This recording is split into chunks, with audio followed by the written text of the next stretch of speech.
पाकिस्तान की मईशत की बेहतरी के लिए प्राइवेटाइजेशन इंतहाई ज़रूरी अमल है और इस हवाले से प्राइवेटाइजेशन की तारीख में मौजूदा दौर में एक और बड़ी डेवलपमेंट हुई है। पाकिस्तान अब अपने बिजली के निज़ाम को प्रॉपर तरीके से, भरपूर तरीके से प्राइवेटाइज करना जा रहा है और इस सिलसिले में बड़ी डेवलपमेंट है। फैसलाबाद की सरकारी बिजली कंपनी फेस्को खरीदने के लिए एक दो नहीं बल्कि 12 बड़े मुल्की और गैर मुल्की इन्वेस्टर्स मैदान में उतर आए हैं। इन सरमायाकारों में से 3 का ताल्लुक तुर्किया और एक चीन से है, जबकि पाकिस्तान के 8 बड़े बिजनेस ग्रुप भी इस दौड़ में शामिल हैं।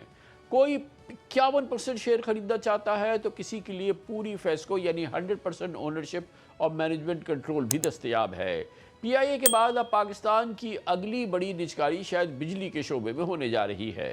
फेस्को खरीदने के लिए दिलचस्पी दिखाने वाले पाकिस्तानी नाम भी बहुत ही क्रेडिबल हैं, बहुत ही बड़े बिजनेसमैन हैं। इनमें एंग्लो एनर्जी शामिल है, सफायर फाइबर्स है, जबकि hub power, lucky cement, Atlas group, maple leaf और कोहिनूर टेक्सटाइल, निशात मिल्स और पाक इलेक्ट्रॉन, आर्टिस्टिक मिलियनर्स और के इलेक्ट्रिक शामिल हैं। और इस तरह से एक बहुत इम्पॉर्टेंट, बहुत ही पाकिस्तान का सिग्निफिकेंट बिजनेस ग्रुप्स इसमें शामिल होने के लिए तैयार हैं। तुर्की की 3 कंपनीज हैं जो कि इसमें शामिल है, और जबकि चीन की यांगजी इलेक्ट्रिक पावर कंस्ट्रक्शन भी इस हवाले से मैदान में है। अब इन कंपनीज की क्वालिफिकेशन होगी, कामयाब पार्टीज को वर्चुअल तक रिसाइट मिलेगी और फिर एक भरपूर डिटेल्ड ड्यू डिलिजेंस के बाद असल बिडिंग की तरफ सफ़र का आगाज़ होगा। ताहम फेस्को सिर्फ आगाज़ है। हुकूमत पहले मरहले में अपनी 3 निस्बतन मजबूत तरीन कामयाब डिस्कोज यानी फेस्को, गैपको और आइस्को को प्राइवेट सेक्टर के हवाले करना चाहती है।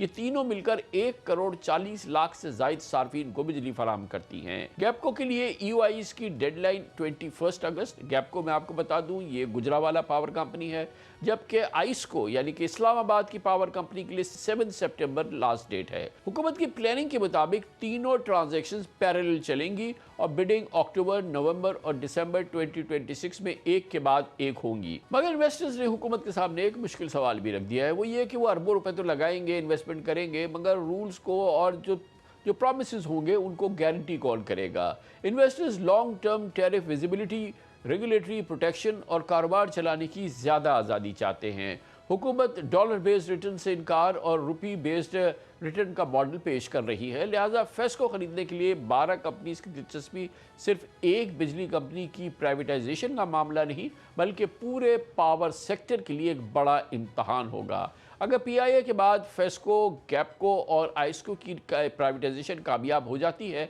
तो कई दहाइयों से सरकार के ज़ेर इंतज़ाम बिजली डिस्ट्रीब्यूशन सिस्टम बल्कि पाकिस्तान का बिजली का निज़ाम नक्शा बदल जाएगा। इस मौजू पर बात करने के लिए हमने एक बार फिर दावत दी है। हमारे साथ मौजूद हैं जनाब मोहम्मद अली, वज़ीर आज़म के एडवाइज़र हैं फॉर प्राइवेटाइजेशन, चेयरमैन हैं प्राइवेटाइजेशन कमीशन के भी, और PIA की कामयाब प्राइवेटाइजेशन का सेहरा भी मोहम्मद अली साहब के सर जाता है। बहुत बहुत शुक्रिया मोहम्मद अली साहब। पहले तो ये फरमाइएगा कि ये 12 कंपनीज़ ने इसमें इंटरेस्ट शो किया है, आपका अच्छा खासा एक्सपीरियंस है, अभी आप देख रहे हैं कि इनमें से वो कंपनीज़ कितनी हैं जो कि बहुत ही सीरियसली इंटरेस्टेड है और वो उनका पोटेंशियल भी है कि वो उसमें बाकायदा बिडिंग में शरीक हो सकते हो, क्योंकि कभी ऐसा हो जाता है कि ना उनका पोटेंशियल है और हम आपका PIA का एक्सपीरियंस आपसे पहले का बड़ा हमारे पास जो है वो बड़ा पेनफुल है। तो इनमें कितनी सीरियसनेस है ये जो 12 अभी तक के जो प्रोस्पेक्टिव बिडर्स सामने आए हैं?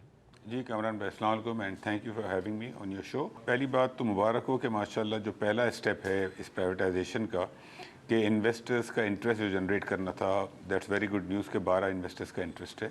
इसमें मेरा ख्याल है कि 2 बातें, जहाँ तक प्री क्वालिफाई होने का सवाल है तो मेरे ख्याल में ज़्यादातर हो जाएंगी, शायद 1 आध या 2 ना हो, लेकिन आई थिंक कि 12 में से 10-11 तो प्री क्वालिफाई हो जाएंगी, पहली बात। दूसरी बात, उनमें से इंटरेस्ट किनका है, तमाम कंपनीज़ का बहुत इंटरेस्ट है इसके अंदर, बिकॉज़ ये हमने जनवरी में इंगेजमेंट शुरू की थी और 6 माह इनके साथ बहुत सारी मीटिंग्स हुई हैं। उसके बाद उन्होंने काफ़ी सोच समझ के ये स्टेप लिया है और उसमें ये जो इंगेजमेंट है उसके अंदर इन सब कंसोर्शियम ने अपने फाइनेंशियल एडवाइज़र भी अपॉइंट कर दिए हैं, तो इंटरेस्ट लेवल तो बहुत हाई है। अब हमें इस हाई इंटरेस्ट लेवल को कन्वर्ट करना है इनटू एक्चुअल ट्रांजैक्शन।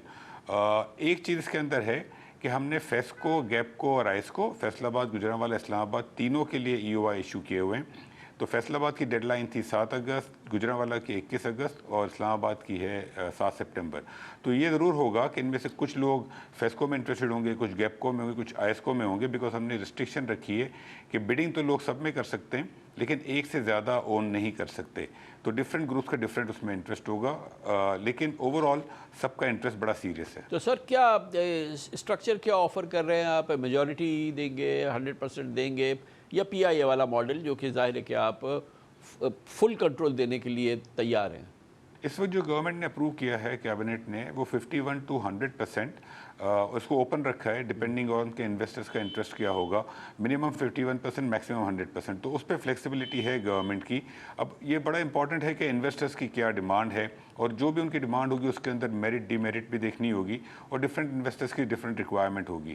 تو ہم سب انویسٹرز کے ساتھ انگیج کر کے پھر ڈیسائیڈ کریں گے کہ ایگزیکٹلی کیا پرسنٹیج فائنل ہوگی. تو یہ آپ نے آئرن کلیڈ اس کا اسٹرکچر آپ نہیں رکھنا چاہتے، آپ اوپن رکھنا چاہتے ہیں، اور you want to hear from the investors. جی، کچھ چیزیں آئرن کلیڈ ہیں. فار ایگزامپل ان تمام کمپنیز کا پچھلے کوئی 1 سال سے ہم جو کام کر رہے تھے، ان تینوں کمپنیز کا، ان کا ری اسٹرکچرنگ پلان ہم نے فائنلائز کیا ہے کہ جو ریٹائریز کی پینشنز ہیں ان کو کس طریقے سے اکاؤنٹ فور کیا جائے گا، جو کرنٹ امپلائیز کی پینشن ہے ان کو کس طرح اکاؤنٹ فور کیا جائے گا. بہت سارے ریسیویبلس پیبلز ہیں، ان کی ہم نے ری اسٹرکچرنگ کی ہے.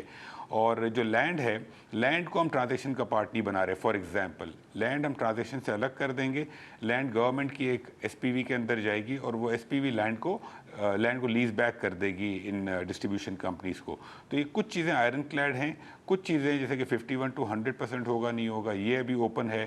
ٹیرف ہم نے یہ ڈیسائیڈ کر لیا ہے کہ ڈالر با روپی میں ہوگا، اور اس کو ہم رسک فری ریٹ سے لنک کریں گے تاکہ انٹرسٹ ریٹ کی موومنٹ کے ساتھ ٹیرف موو ہو سکے. لیکن ایگزیکٹلی ٹیرف کے جو خد و خال ہیں وہ اب آنے والے وقتوں میں ڈیسائیڈ ہوں گے. ہم نے اپنے اینڈ پہ ڈیسائیڈ کر لیے ہیں، لیکن اب ہم انویسٹرز کے ساتھ انگیج کریں گے. اس میں ہو سکتا ہے تھوڑی بہت رد و بدل. تو کچھ چیزیں ایسی ہیں جو انویسٹرز کے ساتھ ہم ڈسکس کریں گے، اور کچھ چیزیں ایسی ہیں جو کہ ہم نے آئرن کلیڈ کر لی. جو بگننگ ہو رہی ہے یہ فیسکو سے ہو رہی ہے، ون آف دا بیسٹ جو آپ کے پاس ڈسکوز ہے.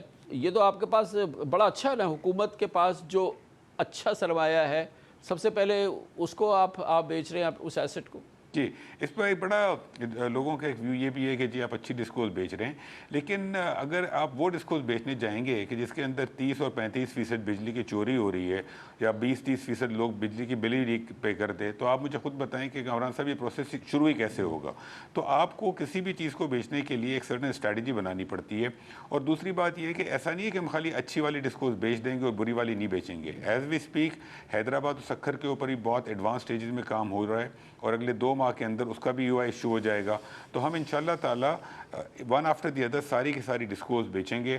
ہم نے پشاور اور ہزارہ جو ہے ہزیکو، اس کے لیے بھی RFP ایشو کر دیا ہے، لاہور ملتان کے لیے بھی کر رہے ہیں. تو اچھی اور بری تمام ہوں گی، لیکن as a matter of strategy ہم نے شروع اس لیے کیا تھا کہ اس کے اندر انٹرسٹ لیول زیادہ ہوگا، جو کہ آپ دیکھ بھی رہے ہیں. لیکن میرا اپنا خیال ہے کہ انشاءاللہ آپ دیکھیں گے کہ حیدرآباد، سکھر، پشاور، ہزارہ جن میں کہ لاسز زیادہ ہیں، اس کے اندر بھی آپ دیکھیں گے کہ انٹرسٹ انشاءاللہ اچھا جنریٹ ہوگا. اور دام کیا ہے، ریزرو پرائس اور یہ ویلیویشن وغیرہ، اس کا ڈٹرمنیشن کیسا ہو رہا ہے، کیا اس کا کیا فارمولا وغیرہ ہے؟ کمر صاحب، اس کی جو ریزرو پرائس کا لنک ہوگا اس کی ریگولیٹڈ ایسٹ بیس ہوتی ہے تمام ڈسٹریبیوشن کمپنیز کی. تو ابھی جب ڈیو ڈیلیجنس ہوگی تو اس کے اندر اور ریفائنمنٹ ہوگی، اور ویلیویشن جو ہوگی ریزرو پرائس وہ تو ہم بڈنگ کے قریب اس کو ڈیسائیڈ کریں گے. اور انویسٹر جو اس کی ریزرو پرائس خود جو کیلکولیٹ کریں گے وہ ٹیرف دیکھیں گے، اپنا ریٹرن دیکھیں گے، اور ریگولیٹڈ ایسٹ بیس کیا ہے. تو یہ اس بیس پہ ڈیسائیڈ ہوگا آنے والے وقتوں میں. تو یہ جو گیپکو اور آئسکو ہے جو کہ اگست کے اندر جس کا انٹرسٹ آپ اناؤنس کر دیں گے، اور پھر آئسکو کا، اور اس کے بعد اس کی بڈنگ ہو جائے گی، تو کیا ٹائم لائن کیا ہے کہ یہ پروسیس کمپلیٹ ہو جائے، یہ 3 بڑی ڈسکوز کا، جو کہ پاکستان کے لیے ایک بہت بڑی مونومنٹل ایک ڈیولپمنٹ ہوگی. تو یہ کب تک آپ کا ٹائم لائن کیا ہے اس کو کہ ان کے حوالے کر دینا ہے اونرز کے؟ ہم نے 3 ماہ رکھے ہیں بائرز کی ڈیو ڈیلیجنس کے لیے، جو کہ سپٹمبر، اکتوبر، نومبر ہوگا. تو ہم نے پہلی ڈسکو ہم دیکھ رہے ہیں دسمبر، جنوری کے اندر، some time around that time پہلی کی بڈنگ ہو جائے، پھر فروری میں دوسری کی، مارچ میں تیسری کی، اور اس کے بعد جون جولائی کے اندر ہم حیدرآباد سکھر کی کریں. تو ہم نے یہاں سے آج سے 4-5 ماہ اس لیے رکھے ہیں کہ ڈیو ڈیلیجنس ہم نے 3 ماہ رکھے ہیں، لیکن اکثر انویسٹرز کچھ زیادہ ٹائم بھی مانگتے ہیں. बिकॉज इसके अंदर जो ड्यू डिलिजेंस होगी बड़ी एक्सटेंसिव ड्यू डिलिजेंस है, tens of thousands of people work here, pension की लाइबिलिटीज़ हैं, इनका पूरा इंफ्रास्ट्रक्चर स्टडी होगा वगैरह वगैरह। तो हो सकता है कि 3 की जगह थोड़ा सा टाइम ऊपर नीचे हो, लेकिन आई एम लुकिंग कि इंशाल्लाह जनवरी फरवरी के अंदर इंशाल्लाह इनकी बिडिंग हो जानी चाहिए और ये बिक जानी चाहिए इंशाल्लाह। अच्छा ये बताएं क्या आपने गारंटी क्या दी है, क्योंकि जो पावर सेक्टर्स में जो इन्वेस्टर्स रहे हैं पाकिस्तान में या पाकिस्तान से बाहर, उनका तजर्बा जो है वो मीठा भी रहा है और बहुत तल्ख भी रहा है, और ये उनको अंदाज़ा हो गया कि जब हुकूमत अपना मूड बदलती है तो वो क्या कुछ कर सकती है, उसका एहसास भी उनको हो गया है। और रेगुलेटरी भी मसाइल हो जाते हैं, सियासी मसले हो जाते हैं, एक हुकूमत कोई फ़ैसला करके जाती है, दूसरी हुकूमत आके उसको बिल्कुल उलट देती है। मुझे तो ये बड़ी हैरानी है, इसके बावजूद 12 आपके पास ये बिडर्स यहाँ पर हैं फेस्को के, इस जो इन IPP से बात कर रहे हैं, और इंक्लूडिंग KE भी इसमें शामिल है, जिसका कि हशर नशर हो गया प्राइवेटाइजेशन में। वो क्या आपने उनको गीदड़ सिंगी सिखाई है जिसकी वजह से अभी तक ये इंटरेस्ट बाकी है, और आपने क्या उनको यकीन दिलाया है कि भाई अब आइंदा कोई ना पॉलिटिकल इंटरवेंशन होगी, ना रेगुलेटरी इंटरवेंशन होगी, ना हुकूमत का डंडा तुम्हारे सर पर आएगा? अच्छा, 2 बातें कामरान भाई, ग्रेट क्वेश्चन। पहली बात तो ये कि IPPs के अंदर रीनेगोशिएशन हुई थी, ऑब्वियसली वी ऑल नो, लेकिन इसके अलावा तो पाकिस्तान में बहुत सारी ऐसी सेक्टर्स हैं, ऐसे प्रोजेक्ट्स हैं जिसके अंदर माशाल्लाह private sector is making good money, लेकिन कोई ऐसी रीनेगोशिएशन जैसी चीज़ नहीं हुई है इवन एनर्जी सेक्टर के अंदर। और दूसरी बात ये कि इसके अंदर मेरा नहीं ख्याल कि ऐसी कोई चीज़ होगी, बिकॉज ये तमाम चीज़ें जो हमने तजुर्बे से सीखी हैं IPPs और बाकी चीज़ों के, तो वो हम केटर फॉर कर रहे हैं यहाँ पर। तीसरी बात ये कि ओवरऑल जो डिस्ट्रीब्यूशन सेक्टर है उसका साइज़ कोई इतना बड़ा नहीं है। जैसे कि अगर आप एक जिसको 100, 125, 150 बिलियन की भी लेते हैं, तो ओवरऑल पूरा सेक्टर तकरीबन 3, साढ़े 3, 4 बिलियन डॉलर से ऊपर का नहीं है, जिसमें कि 3-4 हज़ार मेगावाट का पावर प्लांट लगता है, तो साइज़ इतना बड़ा नहीं है। तो इसके अंदर एक तो ये ख़तरात जो हैं, जो रिस्क हैं, ये एक तो ये नहीं है। दूसरी चीज़ ये कि ये जो प्रोडक्ट है डिस्को की, it's a very attractive product. Although on one hand ये हो सकता है कि आने वाले वक्तों में सोलराइजेशन या टेक्नोलॉजी चेंज की वजह से शायद सेल्स वगैरह अफेक्ट हों, लेकिन इन्वेस्टर जो इन्वेस्ट करेगा उसके ऊपर एटलीस्ट रुपी बेस्ड रिटर्न तो उसको फिक्स मिलेगा, और उसके बाद और वो अनरीजनेबल नहीं होगा। अगर आप बैंक में पैसा रखते हैं, आपको 10-12% अगर मिलता है, यहाँ पर अगर आपको 14%, 15% मिलता है, तो कोई इतना ज़्यादा रिटर्न नहीं है, पहली बात। दूसरी बात ये कि अगर लॉसेस कम होंगे, रिकवरी बेहतर होगी, तो जो बेनिफिट होगा उसमें इन्वेस्टर का फ़ायदा होगा। तो इसकी आई थिंक जो पैकेजिंग की गई है वो ऐसे की गई है कि कंज्यूमर का भी फ़ायदा हो और इन्वेस्टर का भी फ़ायदा हो, क्योंकि अगर इन्वेस्टर पैसे नहीं बनाएगा तो वो नहीं आएगा, और अगर कंज्यूमर का फ़ायदा नहीं होगा तो गवर्नमेंट का फ़ायदा नहीं है। तो हम चाहते हैं कि टैरिफ नीचे हो। देखिए, जो डिस्ट्रीब्यूशन कंपनीज है ना, उनका इंफ्रास्ट्रक्चर बहुत ही मैसिव है। पूरे पाकिस्तान में 38 मिलियन तकरीबन कंज्यूमर्स हैं, 3 करोड़ 80 लाख, जो कि बहुत बड़ा नंबर है।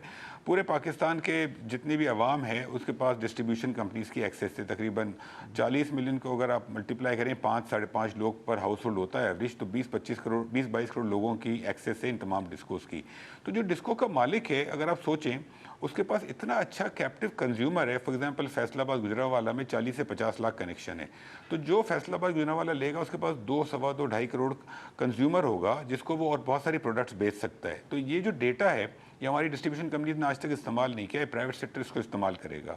सेकेंडली, उनका जो इंफ्रास्ट्रक्चर फैला हुआ है उसके अंदर कुछ ऐसी ज़मीनें हैं या प्रॉपर्टीज़ हैं जो कि इस्तेमाल नहीं हो रही हैं, वो पावर सेक्टर से रिलेटेड चीज़ों के लिए भी इस्तेमाल हो सकती हैं। वहाँ पर सोलर पैनल लग सकते हैं, बैटरी स्टोरेज चीज़ें लग सकती हैं। तो ये हम मुल्क का इंफ्रास्ट्रक्चर, कस्टमर डेटाबेस जो यूज़ नहीं कर रहे, ये पावर सेक्टर यूज़ करेगा, प्राइवेट सेक्टर यूज़ करेगा। लास्टली, हमारे मुल्क में अभी तक कंपेरेटिव मार्केट्स नहीं बनी है। अगर कंपेरेटिव मार्केट्स हमने इस डिस्ट्रीब्यूशन कंपनीज की सेल के साथ, अगर हमने कंपेरेटिव मार्केट्स को फास्ट ट्रैक कर लिया, तो मुल्क में जो डिस्कोस के मालिक हैं वो जनरेशन प्लांट भी लगा सकते हैं, आगे जाके वो पावर बेच सकते हैं। तो उसके अंदर प्राइवेट सेक्टर का भी बहुत फ़ायदा है अगर इस चीज़ को सही तरह मोनेटाइज किया जाए। जहाँ तक मुल्क का सवाल है हमारा और कंज्यूमर का, जब प्राइवेट सेक्टर आएगा तो लॉसेस कम होंगे, रिकवरी बेहतर होगी, तो उससे ऑटोमेटिकली टैरिफ बेहतर होगा। आज की तारीख में कुछ लोग हैं जिन्होंने बर्डन उठाया हुआ है उन लोगों का जो बिजली चोरी करते हैं, बिल पे नहीं करते। सेकेंडली, अगर हम चाहते हैं कि मुल्क में बिजली का रेट नीचे आए, तो हमें अपना इंफ्रास्ट्रक्चर मॉडर्नाइज करना पड़ेगा, उसके बगैर ये चीज़ नहीं होगी। आज तक हमने स्मार्ट मीटर नहीं लगाए, हमारा इंफ्रास्ट्रक्चर पुराना है। तो ये तमाम चीज़ें जब होंगी, और लास्टली जो ओवरऑल यूनिफॉर्म टैरिफ है पूरे मुल्क में, आने वाले वक्तों में इमीडिएटली तो नहीं बट अगले चंद सालों में इंशाल्लाह वो भी आई थिंक बेहतर इस तरीके से होगा कि हर रीजन में आपस में कंपटीशन होगा। तो ये चीज़ें ज़रूरी हैं ना सिर्फ पावर सेक्टर सही करने के लिए कामरान भाई, बल्कि पूरी इकॉनमी सही करने के लिए। तो this is a very important privatisation for the country. तो ये जब हो जाएगी तो बिजली कितनी सस्ती हो जाएगी? क्योंकि ये जो इसको अब ओन करेंगे या जो डिस्ट्रीब्यूशन कंपनीज़ हैं उनको पैसे बनाने हैं। अब ये ज़माना ऑल्टरनेट एनर्जी का है, हम ग्रीन एनर्जी में हैं, हम इस वक्त पाकिस्तान में दुनिया की सबसे बड़ी सोलराइजेशन हुई है। तो ये अगर ये टैरिफ कम नहीं हुआ तो इनके पास घाक कहाँ से आएगा? कौन इनकी बिजली लेगा? तो वो कैसे मुमकिन बनाएंगे? वो क्या बिजनेस मॉडल है? कैमरा पे देखें, आपकी जो हमारे मुल्क में बिजली के जो रेट है ना, उसमें टैक्सेस अगर मैं हटा दूं तो टैक्सेस हटा के जो आपकी जो पावर कॉस्ट है उसमें 85% तकरीबन जनरेशन का कंपोनेंट है। तो जो मेजर कंपोनेंट है वो जनरेशन का है। अब जब तक जनरेशन की इनका जो रिटर्न अगर डिस्कस किया तो बहुत ही छोटा सा कंपोनेंट है। अगर एक 100, 125, 150 को हुई और 15% भी रिटर्न हुआ तो 15-20 अरब का नफ़ा है। तो कोई बहुत बड़ा नंबर नहीं है in the overall scheme of things. Power sector हमारा 4000 अरब रुपए का सेक्टर है। तो अगर हमें बिजली का रेट कम करना है तो उसका तरीका है कि हम जनरेशन में कॉम्पिटिशन लाएं। इस वक्त हम सिंगल बायर मॉडल में, तो इन डिस्कोस की प्राइवेटाइजेशन में हमें जो काम करना है वो ये कि हम किस तरीके से जनरेशन में कंपटीशन लाएं ताकि मुल्क में आने वाले वक्तों में रिन्यूएबल प्लांट्स लगें जिससे कि हमारी जनरेशन की कॉस्ट नीचे आएगी। और इसके फॉर्मूला पे हम काम कर रहे हैं कि किस तरीके से हम कंपटीशन को फास्ट ट्रैक करें ताकि बिजली का रेट नीचे आए। ये इमीडिएटली नहीं होगा, जो शुरू में आपको शुरू में 1-2 साल में जो चेंजेस नज़र आएंगी वो लॉसेस बेहतर होंगे, रिकवरी बेहतर होगी। जहाँ तक जनरेशन मिक्स का सवाल है उसकी बेहतरी होते होते 4-5 साल लगेंगे, लेकिन वंस दिस इज़ डन तो यू विल सी कि आहिस्ता आहिस्ता ग्रेजुअली इंप्रूवमेंट आना शुरू होंगी और पावर रेट आहिस्ता आहिस्ता नीचे आना शुरू होगा। ये बताइए कितना रिफॉर्म किया आपने सिस्टम? ये जो बिजली चोरी है, लाइन लॉसेस हैं, जो अनपेड बिल्स हैं, ये तमाम जो रैकेट्स हैं, ये इनहेरिट करेंगे जो लोग आएंगे? जी वो इनहेरिट तो करेंगे, लेकिन उसकी जो बिड स्ट्रक्चरिंग होगी, पहली बात तो ये कि ये लॉसेस अभी भी आधा परसेंट 1% ऊपर नीचे है पिछले 4-5 सालों में, 10 सालों में कोई मैसिव तो इसमें इंप्रूवमेंट हुई नहीं है। वो इसीलिए नहीं हो सकती है कि जब तक गवर्नमेंट के पास है तो वो बड़ा मुश्किल है उनको सही करना। अब जो आएंगे जो इन्वेस्टर्स वो ज़ाहिर बात है इन चीज़ों को देखेंगे, लेकिन एक तरफ तो ये लॉसेज हैं, लेकिन कामरान पे जब उन लॉसेस को इम्प्रूव किया जाएगा तो उसमें जो फ़ायदा होगा वो इन्वेस्टर का भी होगा और कंज्यूमर का भी होगा। कराची इलेक्ट्रिक जब प्राइवेटाइज हुई थी तकरीबन 40-42% उसमें लॉसेस थे, आज 15-16% के करीब हैं। तो ओवरऑल जब प्राइवेट सेक्टर आएगा तो जो लॉसेस रिड्यूस होंगे तो उससे कंज्यूमर का और प्राइवेट सेक्टर दोनों का फ़ायदा होगा। तो it will be a win win इंशाल्लाह।